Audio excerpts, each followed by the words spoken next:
guys, welcome back to my channel. I'm having a little coffee talk with you today with a beautiful view because I decided to leave the center of Florence a little bit and just go to the countryside, go to the hills to talk about the cost of living.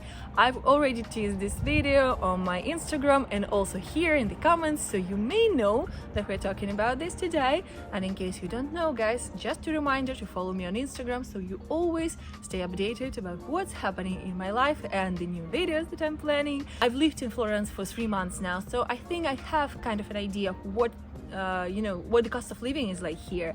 And I also plan to make another video about the comparison between Bologna and Florence, but maybe a little bit later. I still need a little bit more time to live here and to explore it. But yeah, today let's just tackle some basic things and what to expect in terms of the cost of living in Florence. And don't forget to subscribe first. And now we can begin our coffee talk.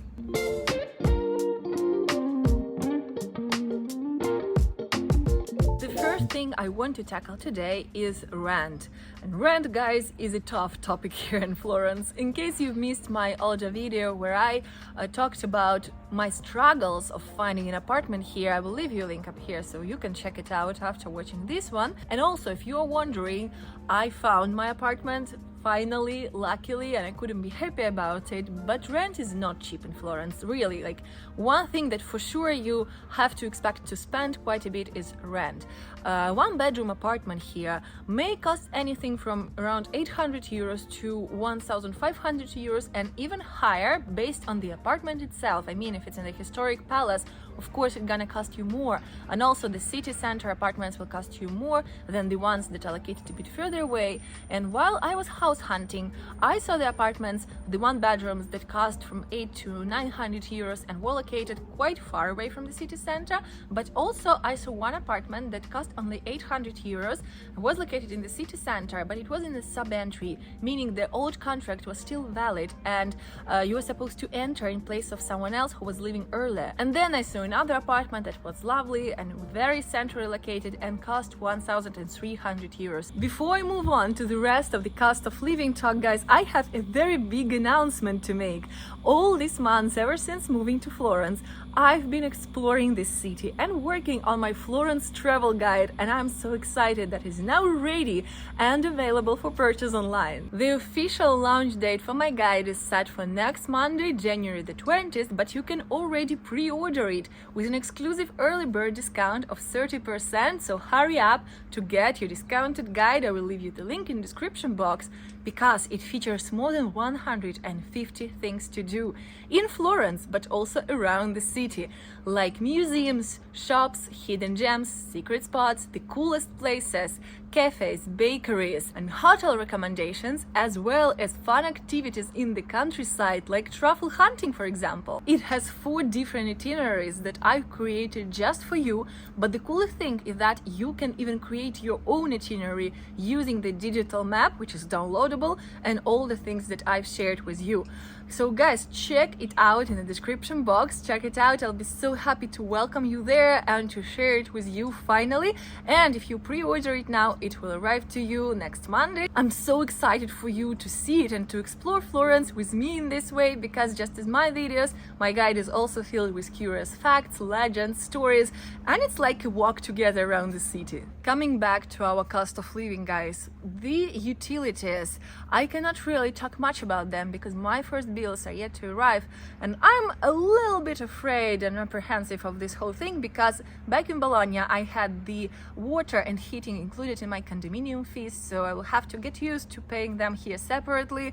Wish me luck, guys, but at least it's warmer here and less humid, so hopefully I consume less heating than I used to in Bologna, but we will see. On the other hand, I got the internet connection, of course, so I had to find another internet provider, and it cost me 25 euros, more or less, like 24 something each month for unlimited Wi-Fi at home. For someone who works from home, it's a must, of course. And here's the thing with the internet providers. It's complicated to find one because most of them cost the same.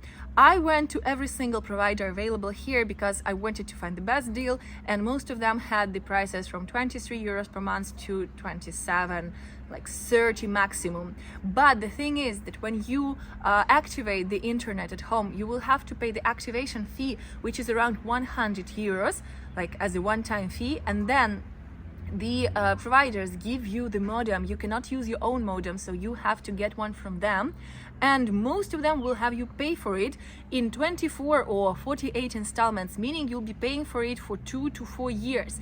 And in most cases you cannot cancel this contract before this date. So if you are canceling this contract, you will have to pay the modem fee in full in one installment. And it happened to me back in Bologna, because before I decided to move to Florence, I switched the providers and I had to buy this modem from them, like get this contract, and I did not finish the contract when I was moving, so I had to pay it in full, and I could not transfer this utility here to Florence. Sometimes you cannot even transfer it around the city. I don't like it personally, but luckily here what I found is that my electricity and gas provider was actually offering the internet as well, and as someone who is already their client, I could have the internet activated for free, so I didn't pay the activation fee. They gave me the modem for free. I don't pay anything for this modem, and I can also cancel the contract anytime for this reason as well. And I'm paying 25 euros per month, so I am really happy with how the internet turned out here. Of course, I did not change my phone operator upon moving to Florence, but I had to upgrade my plan for the weeks when I was without the internet. So now I have unlimited plan, meaning unlimited internet, unlimited calls and messages, and I pay only 13 euros per month, which I think is awesome. And actually, from what I know, Italy is one of the cheapest countries in terms of the phone plans in Europe. I know that the internet fees and phone fees vary greatly around even just the European countries. So guys, I'm really curious. Let me know in the comments what is the situation like where you are in your country, if you're up to sharing it. Now, groceries. Groceries is another complicated topic, mostly because I think it largely depends on your habits, on your eating habits, whether you're cooking at home or eating out, or whether you eat meat or you don't eat meat. I personally do not eat red meat, so I only consume chicken, for example, and 1 kilo of chicken would cost around 9-10 euros here, but it really depends, you know, like 10 eggs, you're gonna pay around 2 euros to 2.50. It also depends on the shop, the type of shop. I usually go to the city center, to these smaller supermarkets, and they may have a little bit higher prices. If you go to a large mall, big supermarket that is located in the residential area, you're gonna pay less.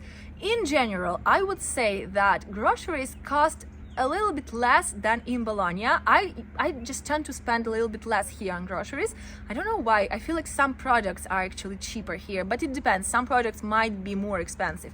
However, guys, to give you a better overview, I plan to make another video and take you with me to the supermarket and actually show you the products and how much do they cost and what you can afford for like 50 euros, for example, to give you a better idea. I will just show you various products and the prices so you can have an idea based on your habits. Now, moving on to going out and eating out.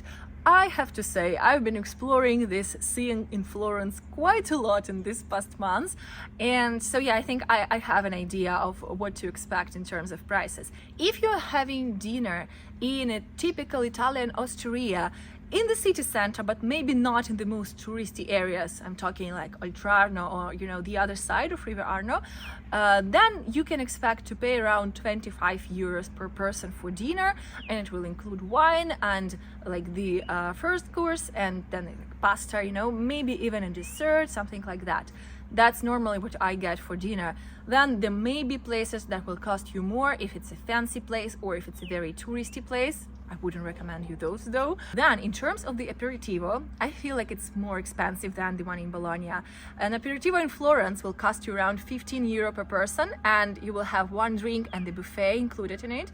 An average glass of wine in a restaurant or in a bar may cost up to 10 euros, 7, 8, 9 euros, something like that. But you can also find cheaper places, and I actually recommend you some cheap places in my video about street food. I will leave you a link up here. And of course, at as I told you, I share numerous recommendations with you in my guide, so check it out in the description box and pre-order it to be the first ones to get access to all of the restaurants and cafes and bars that I recommend there, because I've been exploring them, guys, and discovering them for you. Of course, if you want to have a drink in a rooftop bar with gorgeous views, you're gonna pay a little bit more. So expect to pay around 15 euros for a cocktail if you're having it in a rooftop bar in Florence, which is still cheaper than, for example, in Venice, because in Venice you may expect to pay up to 25. So guys, you know, it really comes to the perspective. By the way, I am planning another exciting video with the viewpoints. Finally, if you remember, I asked you about this and you told me that you wanted to see the video with the best viewpoints in Florence, and I do have a rooftop bar included there, so stay tuned because this video is coming up next Monday and I will share this place with you. So yeah, obviously you're gonna pay a little bit more if you want to have a drink with the view, but the view is absolutely worth it. Which is also a good moment to remind you guys to subscribe to my channel if you're not subscribed yet, so you don't miss this next video with the viewpoints and also all of my other videos. Hit the bell button down below so you'll get the notification every time a new video is up on Dramatically Expatic, and you're always updated on what's going on in Florence and in Italy. Now, moving on to coffee. You know, guys, I am a huge coffee addict, and of course I have been exploring the coffee scene here as well. Now, coffee costs generally more than it does in Bologna, but also I'm comparing everything to Bologna because I've lived there for 9 years before moving to Florence 3 months ago, so naturally, you know, it comes down to comparison. But yeah, the coffee here costs more. Now, I would say that if you know where to go, you can find a cup of espresso or macchiato for 120, 130, 150 in some places that are more central. Then a cup of cappuccino will usually cost you at least 180, but then can go up to 250 and even 3 euros. That's so painful for me, guys, but that's just the reality. So yeah, I'm getting used to it, you know, and I'm still exploring places where I may get my daily dose of caffeine without overpaying. Then if you want to go to a touristy place, of course you're gonna pay more. And if you want something less Italian, like an iced latte, for example, be prepared to pay around 5 euros. I've seen prices coming from 450 to 550 for a nice coffee.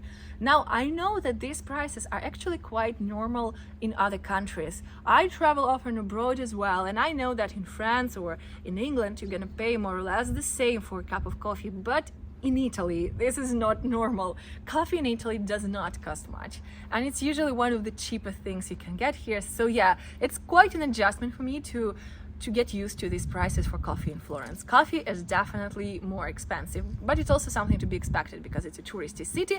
But guys, I do know a few places where you can get very good coffee. In general, I think that coffee here is amazing.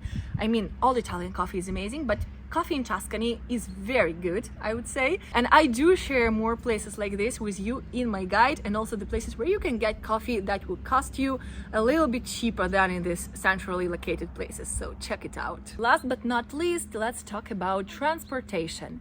I love that Florence is quite modernized in terms of technology, and you can tap in and tap out when you use public transport here. I love it because I usually use my phone or my card, so I don't really have cash, and you know, it's a hassle when you have to buy just one ticket in the local tabaccheria. They hate selling you one ticket when you're paying with card. They have to do so, but they hate it. So I love that you can just use your phone or card when you're hopping on a tram or bus. And that's it for today. I hope you enjoyed this overview. I hope I managed to give you an idea of what to expect in terms of cost of living in Florence. I love this city, really love this city. I'm still navigating this first months of living in a new place, so of course I'm still figuring out some prices. A big part of my budget is of course dedicated to exploring the surroundings as well, because Tuscany is absolutely gorgeous. I love this region and I love exploring it, and I love making videos for you and showing you all the hidden gems in Tuscany,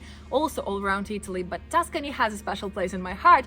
And guys, if you want to learn more about all these teeny tiny towns like the ones where I'm today, actually, I have a full playlist dedicated to Tuscany. I will leave you a link up here so you can check it out, and also subscribe to my channel so you don't miss anything. I talk about expat life in Italy and lots and lots of Italian travel. So if it's your cup of tea, guys, welcome to Dramatically Expatic. I'm so happy to see you here. Please subscribe, like and comment this video. Tell me something about yourself in the comments. Tell me where are you watching me from, and you know, if you're planning to move to Italy, or if you're just an Italy traveler who is in love with Italy just as much as I am. Now, thank you so much for being here. Please enjoy your day.